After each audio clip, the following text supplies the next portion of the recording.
Hello friends, I'm Kristie Marcotte.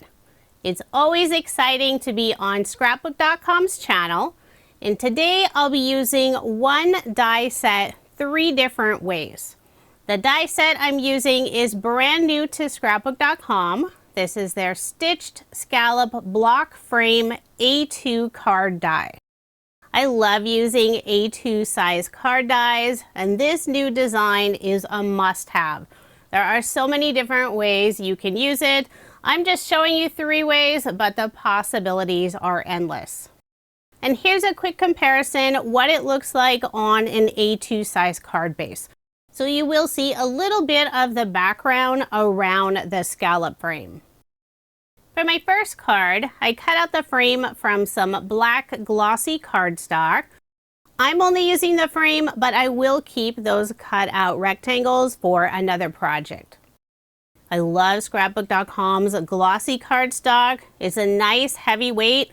I use the classic, which only has the white and black, but it's also available in rainbow and pastel.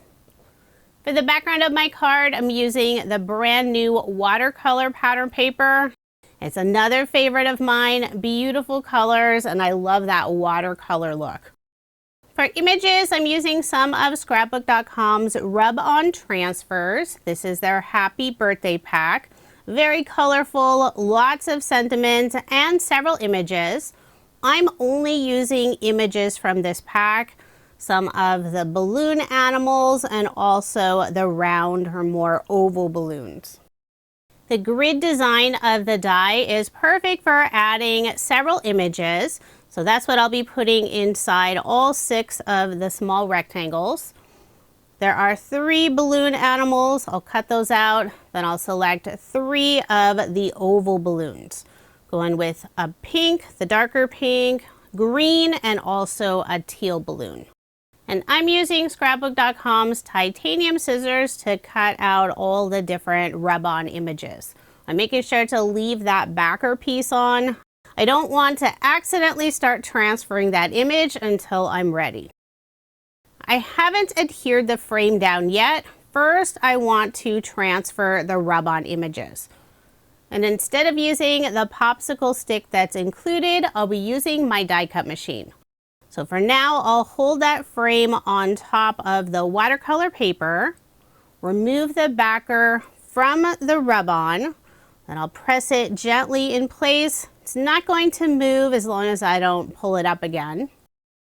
When adding the balloons, I'm making sure to alternate the different styles. And I also want to make sure I don't have 2 of the same color balloon right next to each other. So the 2 green balloons are on opposite corners, and then same with the 2 pink balloons. In the center, I have the orange on top and the teal underneath. So those are just holding on very temporarily right now. To transfer all 6 images at once, I'll run it through my die cut machine. And I'm using Spellbinder's Platinum 6 machine. To transfer rub-ons, you'll use the same plate sandwich that you do with a steel die.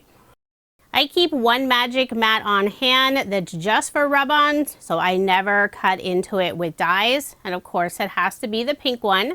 This is a limited edition color, and if it is still available, there will be a link in the description box. I apologize, I forgot to hit record when I removed that plastic topper piece from the rub-ons, but as you can see, they all transferred perfectly. Using a die cutting machine to transfer the rub-ons makes it super quick and easy. I'll add my card front onto a card base. For adhesive, I use Scrapbook.com's Deluxe Adhesive Roller. And I didn't get it on very straight, so I did need to trim off just a sliver of the bottom. Now I'll add the glossy black frame, and I did pop it up using foam dimension. I have both the 1/8 inch foam strips and the 1/4 inch foam roll, both in the 1 millimeter thickness. After removing all the release paper, I'll adhere it on top. I'll set the card aside for now, start working on the sentiment, and I will be using the Happy Birthday stamp and coordinating die set from Scrapbook.com. And I'll be doing the stamping using my Rose Quartz Misty. Inside my Misty, I have the original larger size Grip Mate. So it's super sticky and it'll hold onto my paper beautifully. With all the fun and colorful balloons, this feels like a birthday card, so I'm stamping Happy Birthday. I selected one of the cursive fonts. There are lots of happy birthday sentiments on this one stamp set. The ink color I'm using is from Hero Arts. It's one of their ombre ink pads. It's the pink to red color. I'm using more of the color on the bottom, so really focusing on the pink instead of red. And that ink will lighten a little bit once it dries completely. So now I'll cut it out using the coordinating die. So there's the sentiment, Happy Birthday. And using the coordinating die, I cut out another piece, this time from some of the silver holographic paper from Scrapbook.com. I'll adhere the two pieces together, offsetting them slightly so you can see just a peek of that holographic paper around the sentiment. For glue, I'm using Scrapbook.com's Artiste glue, and I have the ultra fine metal tip on my bottle. It's perfect to get behind some of those smaller die cut areas. And I'm gluing the die cut pieces together on a cut down version of the white project grip mat. I'll be adding the sentiment on the center of the card, but first I thought I would give the balloons some strings. Not the balloon animals, just the oval balloons. I'm using Scrapbook.com's black ink pen. And very carefully drawing that little string line underneath the balloons. To adhere the sentiment, I'll put some clear double-sided adhesive tape on the back, and I'm only focusing on the very center since that's the area that will sit on the frame. I use the 1/8 inch size tape. I'll remove the release paper, adhere the sentiment in the center. After letting the card sit there for a moment, I decided it needed just a little more detail. I grabbed the Happy Birthday rub-on set, and on the set there are some small twinkle stars. There's a black and then some rainbow colors. I cut out just one each of the rainbow colors, and I'll add one inside each of the boxes next to the balloons. Now this time I have to use the popsicle stick to transfer the images, but since they're so small, it's super easy. Doesn't even take a lot of pressure to transfer those small twinkle stars. I'm alternating the color. I don't want the same twinkle star color as the balloon. So with the pink oval balloon, I'm adding a teal twinkle star. With the pink balloon animal, I added an orange twinkle star. I have just two more twinkle stars to add. I'll do a dark pink one next to the teal balloon, and then finally, I think it's a yellow, but it might be more of a yellowish green. Definitely has a bit of a green look once I added on the yellow pattern paper.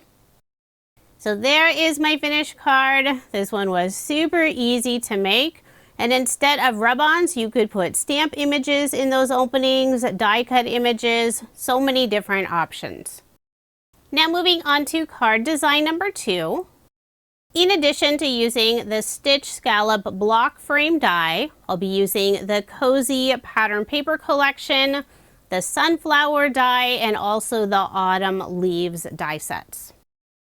For the background of my card, I selected the brown plaid pattern paper, and I cut it to A2 size.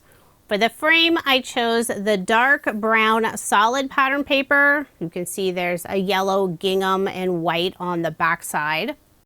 For this card, I'll be making a shaker using this frame. So I'll start off by putting some clear double-sided adhesive tape on the back. I'm using the 1/8 inch size from Scrapbook.com. Make sure to get good coverage, especially around all those window openings. And I'm cutting the tape using Scrapbook.com's titanium scissors. Then I'll remove the release paper and add a piece of acetate. And I cut this just a little bit smaller than the scallop frame. I don't want any of it peeking out around the edge, but I also want it large enough to cover up all the different window openings. So there's all the release paper removed, and here's my piece of acetate. You can see my overhead lights reflecting against it. And this creates such a fun window for a shaker card. When adding the foam on the back, you could just put it around the outside rectangle area, or you could put foam around each of the 6 windows. Then you could add different shaker elements inside each window. But even if you use the same shaker elements, I would still suggest putting the foam around the window. That way you don't have to add as much. The foam I'm using is the 1/8 inch black foam strips from Scrapbook.com. Since this is a shaker card, I'm using the 2mm thickness. If you have fairly thick shaker elements, Scrapbook.com also has a 3mm foam. I'll start by putting the foam on that outside rectangle, then I'll add a long strip along the very center. Then I'll add the smaller strips dividing each of those window openings. And I'm trying to make sure the foam is touching everywhere. That way the shaker filling doesn't fall out later. I did end up with a small gap between 2 of the foam pieces, but since it's on the inside area of the card, I don't have to worry about the shaker element falling outside of the card. Once I have all the foam strips down, I'll remove the release paper. Now, instead of a traditional shaker card where when you shake it, you can hear it, I'll be using Scrapbook.com's Shimmer Flakes. I'm really going more for that sparkly look instead of the traditional shaker. But since it is very similar to glitter, I don't want it to get everywhere, and this is a great way to seal it inside your card. The color I'm using is Pot of Gold.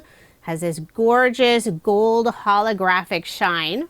I'll tap just a little bit inside all 6 of the windows. And since I use the shimmer flakes instead of shaker beads or other shaker elements, I'm flipping the frame over to attach to the plaid background. And yes, a few pieces did pop out, but for the most part, those shimmer flakes stayed attached to the acetate. Now, one thing I have learned with shimmer flakes, it's easier to work on paper with them versus a silicone mat. The shimmer flakes really like to stick to silicone. They almost embed right into it. So I like to grab a scrap piece of paper, super easy to clean up. After adding my card front onto a card base, I'll set that aside. And now it's time to work on the sunflowers. I'll be adding 2 lovely sunflowers on the card. It's almost fall and I am definitely in the mood for fall cards. I love sunflowers and this is such a simple yet beautiful set. I'll be adding 2 sunflowers, and for each sunflower, I'm putting 2 layers of the petals. The cardstock colors I'm using for the sunflowers are all from Scrapbook.com's Harvest Smooth cardstock paper pad. I'm giving the sunflowers just a little extra color on the tip of the petals using Catherine Pooler's Sauna ink color. And I'm doing all the inking on the same cut down project grip mat I use to attach die cut pieces. It's great when you need just a small surface and you don't want to mess up your workspace mat. I'll also add a little ink around the edge of the center of the flower. Use Distress Oxide Vintage Photo ink color. I love the embossed detail on the center of the sunflower piece and also the leaves. The leaves are from the Autumn Leaves die set and not included with the sunflower die set. And on just the ends, the tips of the leaves, I'm using Catherine Pooler's Eucalyptus ink color. I have 2 different shades of green for the leaves. The smaller leaves, I use the lighter green, and the larger leaves, the darker green. But I still use the same ink for that little extra color. So now it's time to assemble the sunflowers. I'll put glue behind one layer of petals just in the center and adhere it down. And I'm offsetting it so the flower has a nice full look with lots of petals. For the look of dimension, I'm using my fingers and gently curling the petals on the top layer. Next, I'll adhere the brown centerpiece, put Artiste glue on the back and adhere it down. Do the same thing for the next sunflower. I think the embossed detail on that centerpiece really gives the sunflower more of a realistic look. And you could add a third layer of petals if you want an even fuller looking sunflower. So now it's time to add the sunflowers on the front of the card. And I decided I will pop them up using more foam. So this card has a little bit of thickness to it. I grabbed the large and small foam squares, both in the 1mm thickness. Behind the sunflower, I'll add just one large square, putting it in the center. By not having any adhesive behind the petals, it'll be easier to tuck the leaves underneath. For the leaves, I'm adding one small foam square behind them, but just behind the tip. The base of the leaves with the stem, I'll put Artiste glue. I have 5 leaves.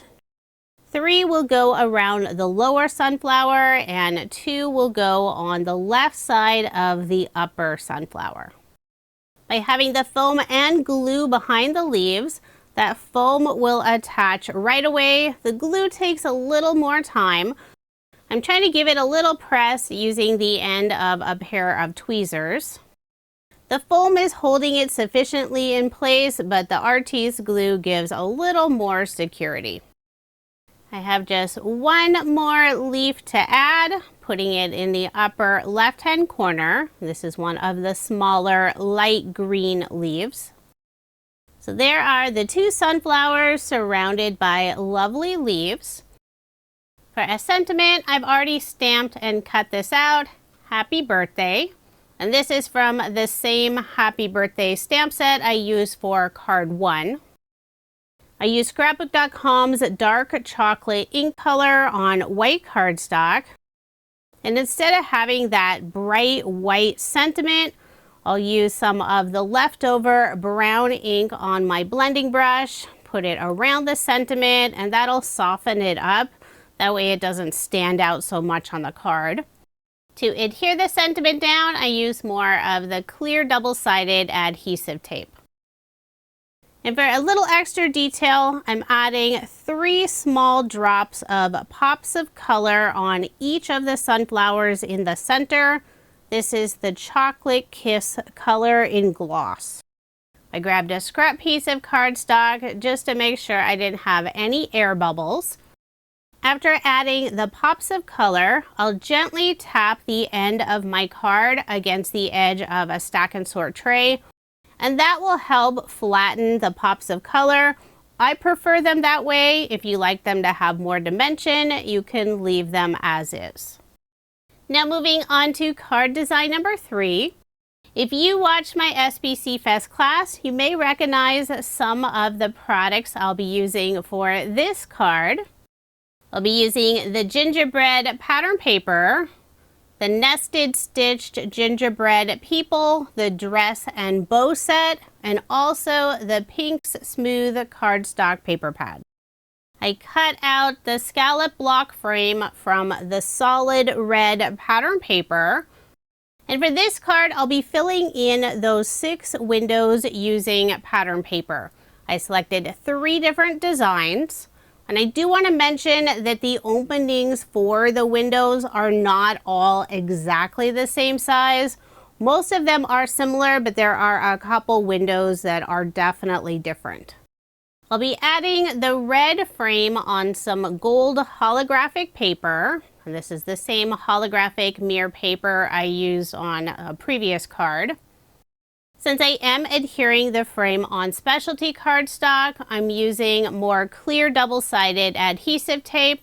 I use the 1/8 inch size for the inside areas, and for the outside frame, I use the 1/4 inch size.